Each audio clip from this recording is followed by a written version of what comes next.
एतद्वादश नामानि कपीन्द्रस्य महात्मनः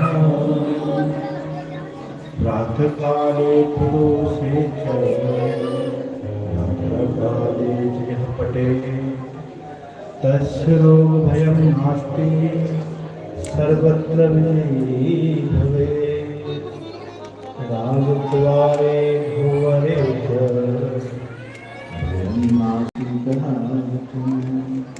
भयं नास्ति कदाचित्।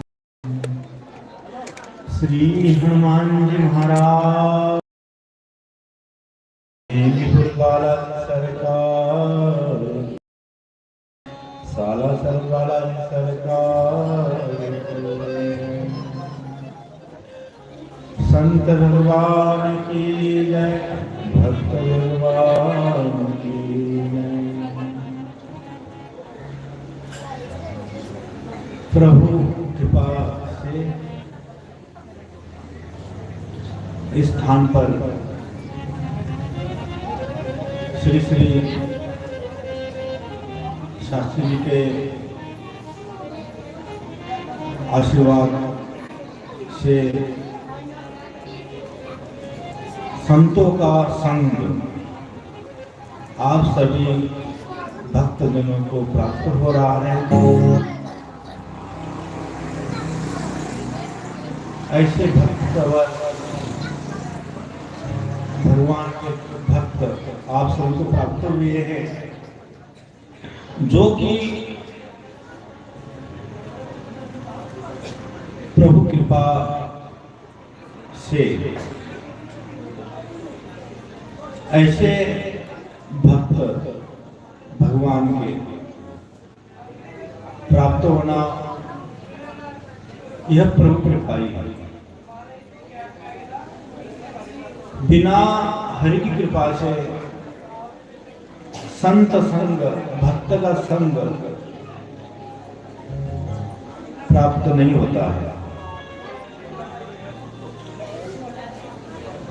असमोई भाव भरोसे हनुमंता, बिनु हरि कृपा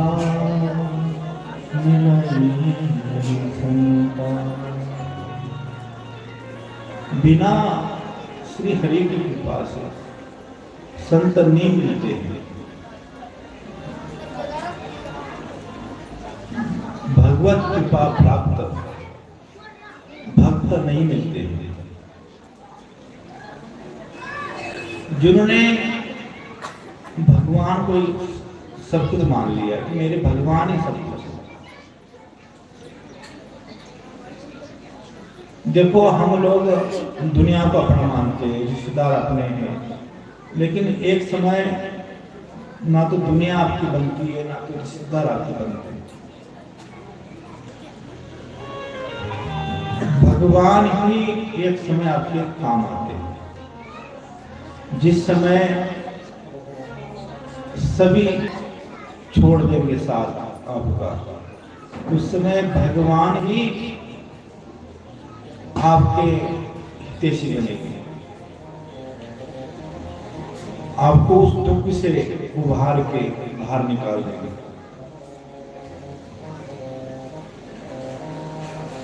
ऐसे संत, शास्त्री जी जैसे संत, जिन्होंने अपना जीवन भर आप सबके लिए लगाया है,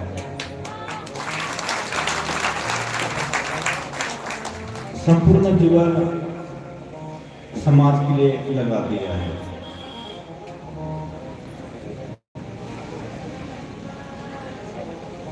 आपके बीच में रहते हुए, आपके बीचों बीच रहते हुए, जनता के साथ रहते हुए, कौन किस प्रकार से भगवत राह पकड़े, भगवान का रास्ता पकड़े, ऐसा वे अपने जीवन से ही और सारा का सारा जो समय है इसमें लगी रही, दिन भी रात भी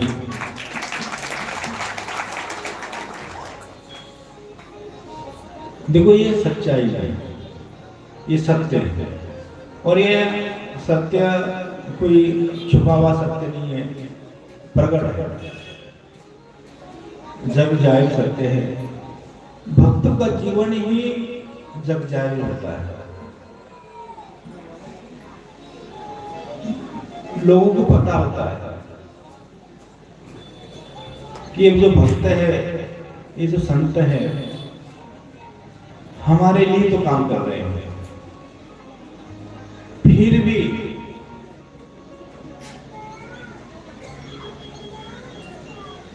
कलुषित मानसिकता वाले लोग कुछ ना कुछ उसमें टोकेंगे, कुछ ना कुछ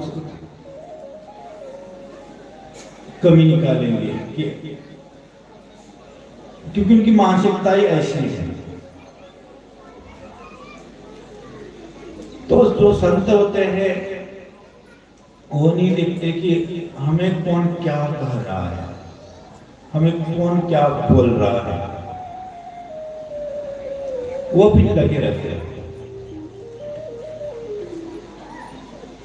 जब उनकी राह पे चली पड़े हैं तो पीछे मुड़ के क्या देखना पड़ा। पकड़ लो बाह गिरदारी, नहीं तो टूट जाए। मतलब भगवान मेरी बाह पकड़ लो, क्योंकि आप ही हो जो मेरी बाह पकड़ सकते हो, मेरा हाथ थाम सकते हो। पकड़ लो बाह गिरदारी, नहीं तो डूब जाएगा। हमारा कुछ न बिगड़ेगा, तुम्हारी लाद जाएगा। देखो, जो भगवान के राह के ऊपर चलते हैं, भगवान के रास्ते में चलते हैं, भगवान का चोला धारण करके भगवत नाम का प्रचार प्रसार करते हैं, फिर उनका सारा योग क्षम भगवान ही वहन करते हैं। उनके सारे जीवन का जो भार है भगवान अपने ऊपर लेते हैं। उनको कहीं भी कहीं ठोकर नहीं लगने देते हैं, कहीं भी कहीं उनको गिरने नहीं देते हैं। गिर भी जाए तो भगवान क्षण मात्र में उनको उठा लेते हैं, क्षण मात्र में उनको उठा लेते हैं। उनको कोई दुख नहीं आने देते हैं, उनको भूखा नहीं रहने देते हैं, उनको प्यासा नहीं रहने देते हैं।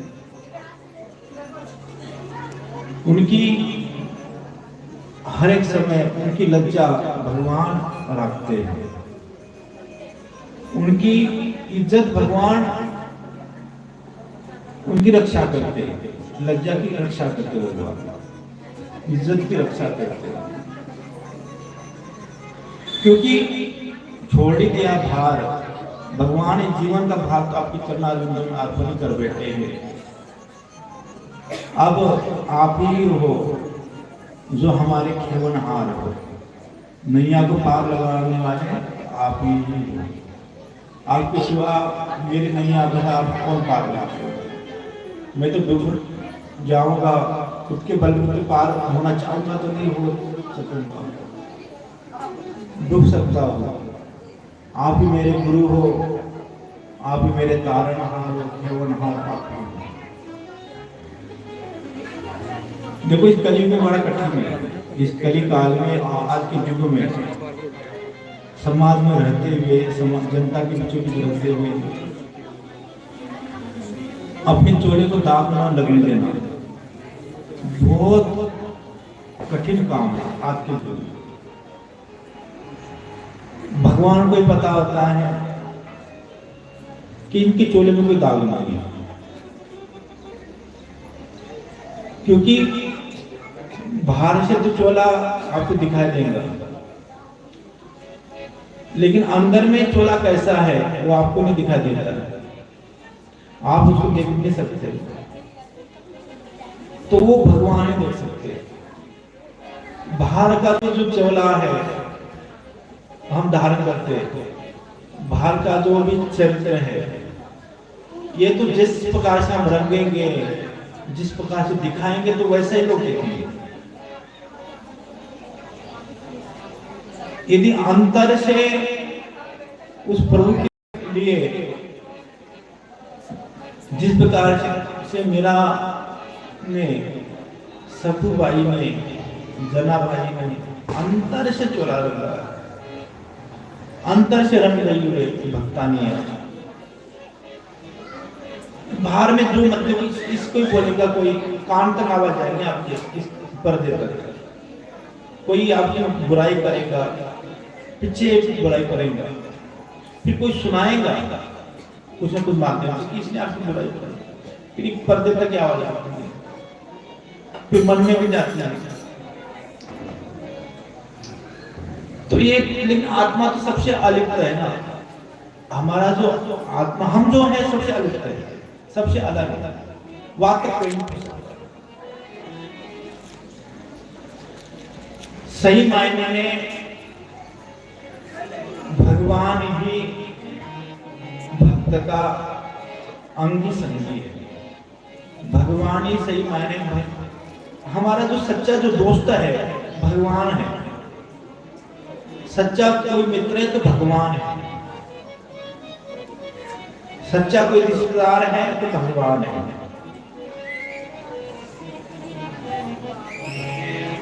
सबसे घनिष्ठ संबंध हमारा किसके साथ यदि है तो भगवान के साथ। विभीषण जी महाराज हनुमान जी से निवेदन करते कि हे हनुमान जी महाराज, मुझे आप जैसे भक्त के दर्शन प्राप्त हुए, मैं कितना बड़ा भागी हूं कि आप जिस संत के दर्शन मुझे मिले। मेरे हरि ने मुझे कृपा की है, नहीं तो आप जिस संत के दर्शन साक्षात्कार कैसे हो सकता था। हम कहीं भी रहे, बिना हरि की कृपा से हम भगवान की ओर जा ही नहीं सकते। जब भगवान चाहेंगे तभी हम वृंदावन की ओर दौड़ेंगे पागलों की तरह। लेकिन जब तक बांके बिहारी सरकार कृपा नहीं होगी तब तक वृंदावन में नहीं जाएंगे, राधा रानी सरकार की कृपा नहीं होगी तब तक वृंदावन में नहीं जाएंगे। तो देखो ऐसे भक्त प्रवर के आप सबको साथ मिला है कितने सालों से, हम तो देखते आ रहे हैं। जब शास्त्री जी ने जब कथा प्रारंभ की थी भागवत कथा, तभी हम इधर आए थे, तब से लेके अब तक उनको एक जैसा ही देख रहे, कोई बदलाव आया नहीं। देखने का नजरिया वैसे चश्मा अलग अलग हो सकता है हम सबका, कौन की चश्मे से देखेगा कौन की चश्मे से देखेगा, लेकिन बदलाव नहीं आता है, आ ही नहीं सकता, क्योंकि उनको क्या चाहिए, मतलब सब कुछ तो भगवान का दिया हुआ है, इसके अलावा भी और क्या चाहिए। प्रतिष्ठा भी भगवान ने दे दी है, लोक प्रतिष्ठा जिसको कहते हैं समाज में लोग जानेंगे मानेंगे, वही भगवान ने दे रखी है। भगवत कथा भी करते हैं, भगवत कथा कौन कर सकता है बिना कृपा से। भजन भी करते, संतों के सानिध्य भी प्राप्त हुआ, तीर्थाटन भी कर रहे हैं, सब कुछ तो भगवान ने दिया है, तो एक्स्ट्रा तो अभी कुछ चाहिए नहीं। तो किसके लिए बदलाव करना अपने आप में, और बदलाव तो वही करते हैं जिनको कुछ एडवांस चाहिए भगवत कृपा से अलावा। भगवत कृपा ही बरस रही है, उनकी नजर की मेहर ही हो रही है, तो और क्या चाहिए फिर। तो आइए, समय अधिक हो गया है, तो हरि नाम संकीर्तन के द्वारा फिर आगे की और हम बढ़ेंगे। तो इस मंच पर कल को जो संत आ रहे हैं परमंडल से, रामकृष्ण दास जी महाराज, और परसों मंगलवार को जलंधर से दाना मंडी सिद्ध हनुमान मंदिर से महामंडलेश्वर श्री श्री 1008 बंशीदास जी महाराज पधार रहे हैं। सभी उनका आदर सत्कार करना है। तो संत के दर्शन होना भी बड़ा भाग्य है। संतों के दर्शन हो जाए, प्रवचन प्राप्त हो जाए तो और कृपा। देखो ना, विभीषण महाराज जी को संग भी मिला, दर्शन भी हुए, सत्संग भी प्राप्त हुआ, कितनी कृपा है। तो आप सबको भी संत दर्शन भी हो रहे हैं और ज्ञान चर्चा भी श्रवण करने प्राप्त हो रही है। सिद्धपीठ हनुमान खाटू श्याम धाम में हनुमत प्राकट्य सबके उपलक्ष्य पर, हनुमत जन्मोत्सव के पावन उपलक्ष्य पर दिव्य हनुमत कथा का आयोजन 4 तारीख से लेकर 10 तारीख तक साप्ताहिक हनुमत कथा। 11 तारीख को विशेष रूप से संतों के दर्शन, संतों के प्रवचन, संतों का भंडारा विशेष रूप से होना है। 11 अप्रैल को सभी ने अपना समय निकालना है, संतों के दर्शन भी करने हैं, संतों के प्रवचन भी सुनने हैं, समागम होना है।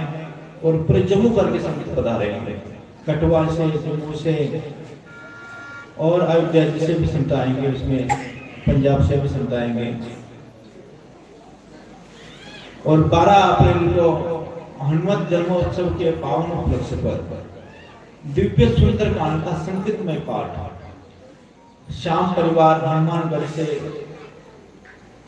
सुंदरकांड मंडल पधार रहा है। और रात्रि के समय भजन संध्या का विशेष कार्यक्रम होगा, जिसमें हनुमत गुणगान सिंगरों के द्वारा होगा। सभी को सादर निमंत्रण है, सभी बढ़ चढ़ के प्रोग्राम में पहुंचे। श्री हनुमान जी महाराज की।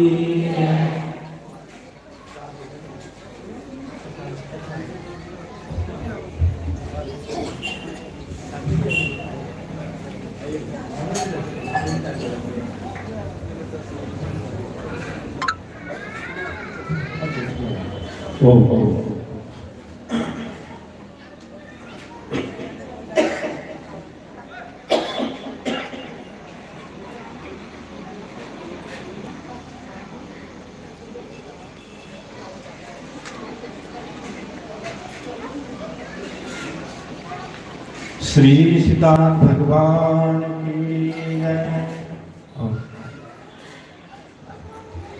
जय सिया राम, जय जय सिया राम, जय सिया राम, जय जय सिया राम, जय सिया राम, जय सिया राम, जय सिया राम, जय सिया राम, जय सिया राम, जय सिया राम, जय सिया राम,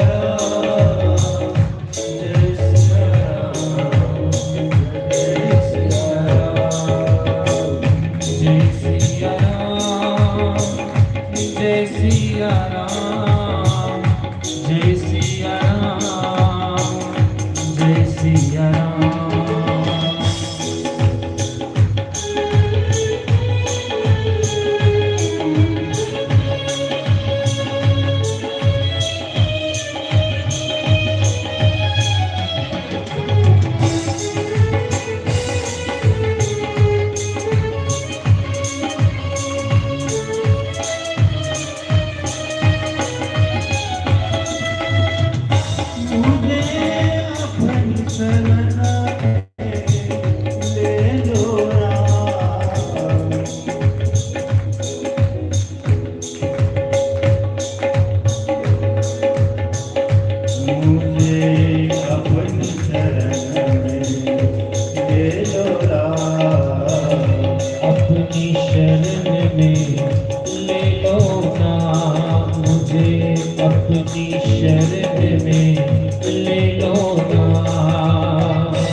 अपनी शरण में ले लो ना, मुझे अपना दास बना लो ना, मुझे अपना दास बना लो ना, मुझे अपना दास बना लो ना, मुझे अपना दास बना लो ना, बना लो रा मेरे बना लो रा, बना लो ना, बना लो ना, बना लो रा मेरे बना लो रा, मुझे बना लो,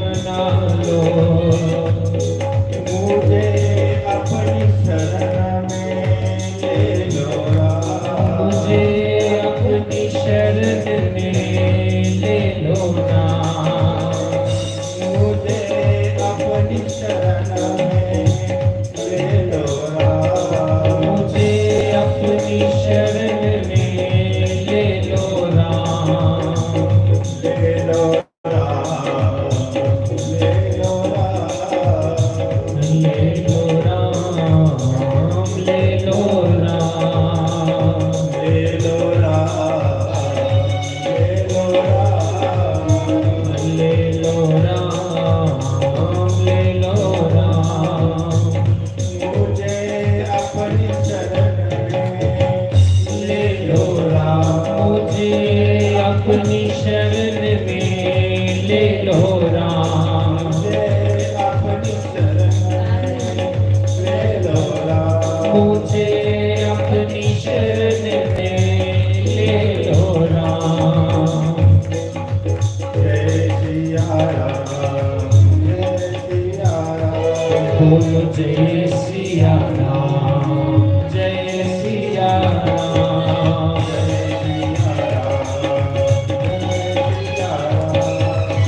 जय सिया राम, जय सिया राम,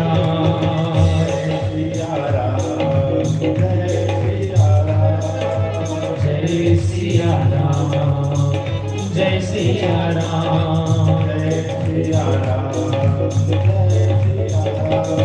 जय सिया राम, जय सिया राम, जय सिया राम, दोनों हाथ ठाकुर प्रकाश से जय सिया राम, जय सिया राम,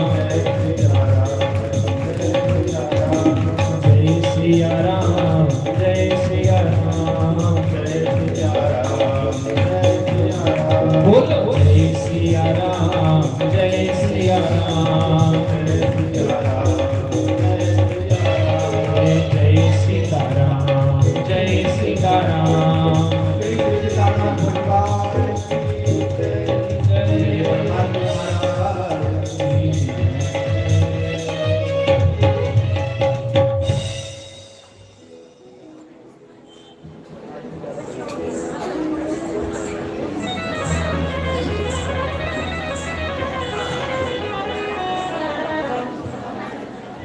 देखो समझने वाली बात है, ध्यान से श्रवण करना। देखो कभी कभार हम लोग है ना गलती मान लो या जानबूझ के मान लो, कोई जानबूझ के भी करता है या कोई अनजाने में भी करता है।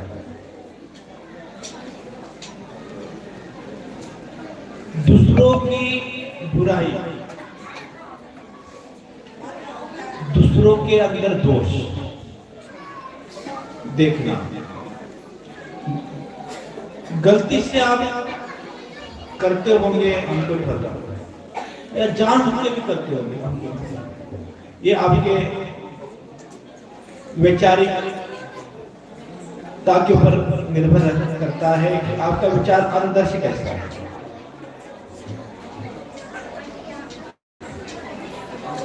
लेकिन चाहे जाने में हम करें चाहे अनजाने में करें, दूसरों की बुराई दूसरों का दोष देखे, जाने में करे चाहे अनजाने में करे। जब हम करते हैं ना तब तो बड़ा मजा आता है दूसरों की बुराई करने का। बड़ा मसाला लगा लगा के हम दूसरों की बुराई करते हैं। फलाने ने ऐसा किया, उसने उसके घर में ऐसा हुआ जी, वैसा हुआ जी, वो ऐसा करता है जी, वो वैसा करता है जी। देखना कि चौपाले बैठी होती है पत्तों की, उस पत्तों के चौपालों में कोई ईश्वर की चर्चा थोड़े ना होती है, कुछ संतों की चर्चा थोड़े ना हो रही है। चौपालों में तो एक दूसरे की भंडियाई करते हैं, एक दूसरे का प्रोपगेंडा करते हैं। खास तौर पर औरतों को ये वाली आदत पता नहीं कुदरत की तरफ से है या इनकी अपनी लगाई आदतें हैं। ईश्वर तो ऐसी आदतें लगाता नहीं है। दूसरों की चुगली करना तो ईश्वर तो लगाता नहीं ना, परमात्मा नहीं लगाता। परमात्मा ने हमें जन्म दिया है, हमें मानव का जन्म दिया है, हमें दिमाग भी दिया है। दिमाग क्या? दिमाग दिया है और विवेक भी दिया है, सोचने की ताकत भी तो दी है हमको, समझने की शक्ति भी तो दी है। तो भगवान की इसमें कोई गलती नहीं है, परमात्मा की कोई गलती नहीं है। गलती को कोई गुंजाइश नहीं, आप समझो, कोई गलती की गुंजाइश नहीं। भगवान की कोई गलती की छोड़ी हो, आपको बनाने में कोई गलती की गुंजाइश छोड़ी होगी। आप बताओ जरा, भगवान ने आके दिया, आपको के अंदर कोई दोष डाला है?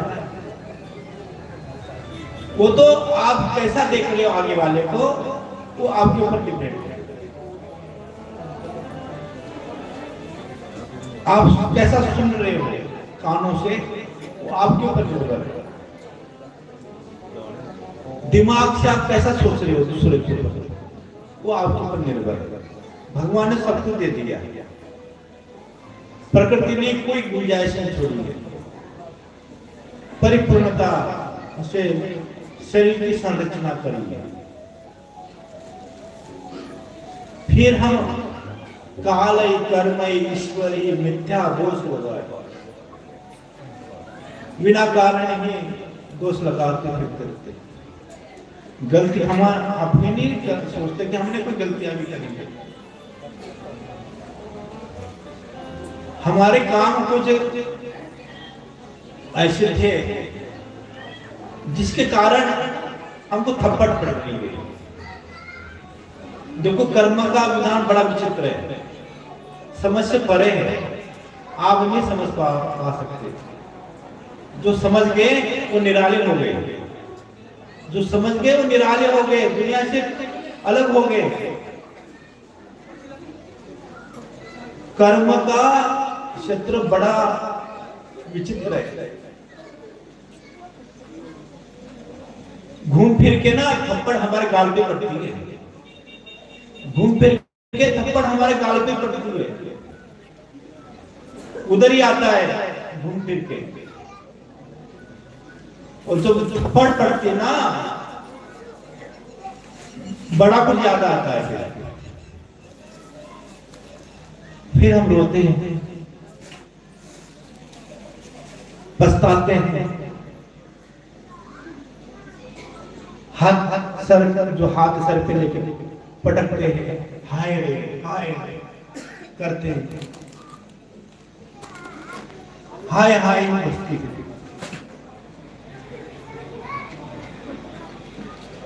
जब थप्पड़ पड़ती है कर्म की, बड़ी जोरदार पड़ती है। फिर इसलिए सावधान हो जाओ। सत्संग में आए हो तो ये सत्संग सावधान तो हमें करता है, हमें चेताता है, हमें जागृत करता है सत्संग, विवेक बुद्धि को जागृत करता है सत्संग।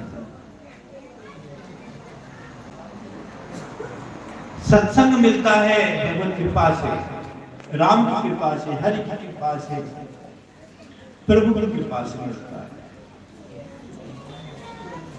बड़े भाव से प्राप्त होता है सत्संग समागम। आजकल तो देखो टीवी के माध्यम से, सोशल मीडिया के माध्यम से अच्छे अच्छे ज्ञानी पुरुष ज्ञान वर्धन कर रहे हैं समाज का। तो इतने बड़े प्लेटफॉर्म होने के बावजूद भी हम अज्ञानी से बने बैठे हैं।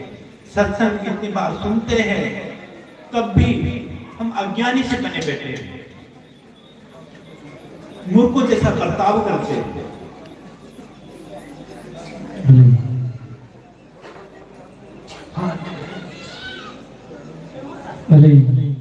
बोले साथ